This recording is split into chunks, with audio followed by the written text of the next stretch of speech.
Hello， 大家好，欢迎来到频道，我是 NC 小叶，今天带来更多有关于《战地风云6》的相关一些更新还有内容啦。那今天这次更新呢，就是玩家进程还有 Portal Server 相关的一些东西。不过 Portal Server 就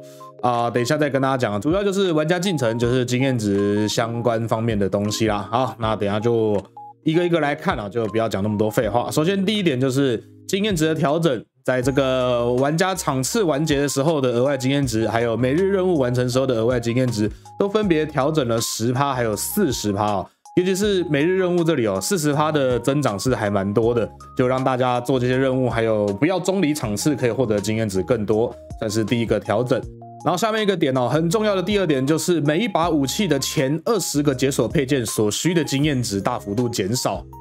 然后官方这里有说，目前你在前20个配件的时候，基本上是以之前2倍以上的速度在提升的。所以如果这个时候你再开2倍的经验值代币的话，现在前20级武器的前20级应该是可以以之前升级的4倍以上的速度在进程的，就很快啦。那这个改动我觉得是非常非常好，它没有一股脑的直接的让所有武器的进程变得很快或是变得很少，因为我个人其实蛮喜欢。就是干武器等级跟解锁配件的，虽然听起来好像有点自虐狂的感觉，对，但是过去20年在 COD 里面我都没有缺席任何的配件解锁。这次在《战地风云6》里面呢，其实我自己也是觉得要解锁东西是没什么问题，但是可能不是每个人都像我有那么多的时间去玩，或是在游戏上面做研究做投入，所以我觉得之前的武器升等是有点过慢啦，尤其是在这些重要的所谓的游戏性物品这些配件上面的解锁是有点过慢了。那这次它的调整是只有前20个配件。后面30级还是维持原本的样子，这里的调整我觉得是非常到位的。一方面呢，是让比较没有时间玩的玩家可以快速的获得一些所谓的基础重要配件，不会说你必须要用空枪打上个4-5个小时才可以升到10等，才可以要一个你要的镜，或是拿到一个你要的消音器之类的。这20等呢，可以先让大家快速的获得基础配件。那后续的等级跟一些比较强力的配件，就需要大家花一定的时间以上才可以去解锁。我认为调整是非常好的，就不是完全抹灭掉这个干武器等级的一个部分，但同时呢，也可以让大家玩起游戏来不会有那么多的坐牢跟干枪的感觉哦。好，那下个点官方是提醒事项，就是对于那些已经干完枪的那些枪支，一开始 UI 可能会有一点点 bug， 但是只要你在用那把武器打过1场之后 ，UI 应该就会恢复正常了。这是一个小须知，提醒一下大家。那再下来另外一个改动的点呢，是指派任务。之前的指派任务呢，需要分别在20等、23等还有26等的账号等级才可以开始做解锁。但他现在把这个调整调低，调到10等、15等跟20等哦，所以你可以更快的去进行这些指派任务的特殊挑战之类的东西，也就让大家不用说还要再弄到20等才可以开始解兵种的指派任务，这样子可以更快的去解锁一些东西。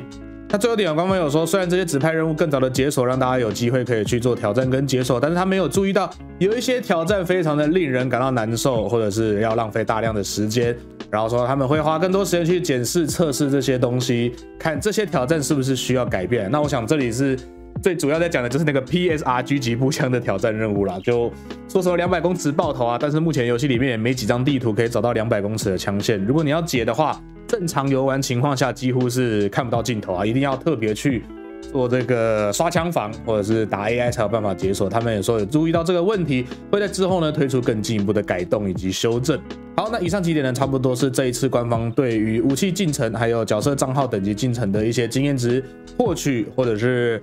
解锁条件上面的一些改动。那我个人认为这些改动是非常非常好的。作为一款游戏，在功能性物品上面，我个人是认为还是不要拖得太夸张，会比较好一点。如果你说像是迷彩啊，或者是大师徽章啊，这些所谓的就是比较 show off 类型的、比较炫耀类型性质的，或是真的你很喜欢这把枪，很喜欢这个角色，想要把它干到最后获得一个巨大的奖励的话，我个人认为是没有任何问题的。这种东西反而拖得越长，最后获得这些东西的成就感也会越高。但是就一般来说，单纯的功能性物品，好比说一个镜、一个握把，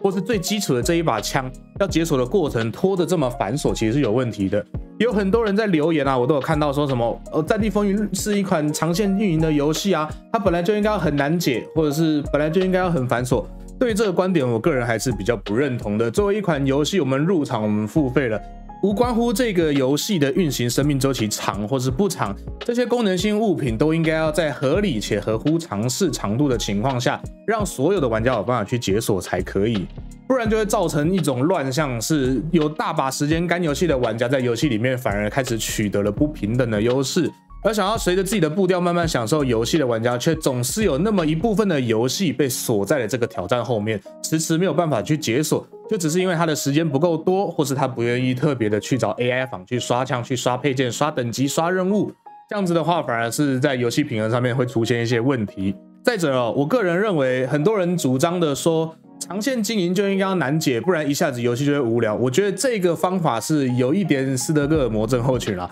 在官方修改武器进程之前的升级进度是狂打猛打的情况下，而且几乎常常都是积分榜第1的情况下，才可以在正常的模式里面以10小时以上的时间练满一把枪的50等。这种情况下，基本上99%的人都可以认同，这是官方想要在拖延游戏时间所做出的政策，跟游戏有没有长线运行，还有接下来有几年的更新内容，其实一点关系都没有。就我个人来看，想要长线运行，想要让大家不感到无聊，更正确也对社群来说更好的运作方法，是不停不间断的加入新内容还有新物品，让大家持续有可以干的东西，而不是让一个已经做好的 asset 或是做好的内容，在重复性极高的情况下，让玩家不停的坐牢，不停的干枪哦。而且就游戏的多样性还有整体生态来说，持续的加入新内容，让玩家可以玩，反而才是更好的决定，而不是把现在游戏里面所拥有的东西进程拖得非常的冗长，非常的无趣，非常的索然无味。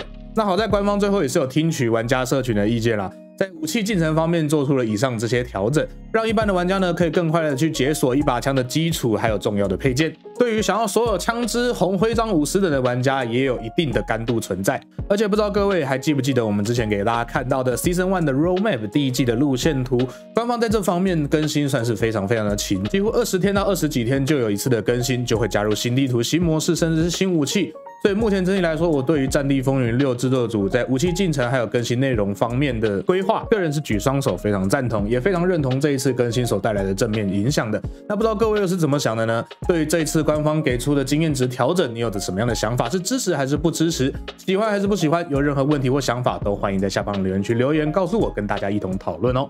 好了，那么这次的影片就差不多先到这边，我是小野，我们下一部影片再见吧，拜拜，拜拜。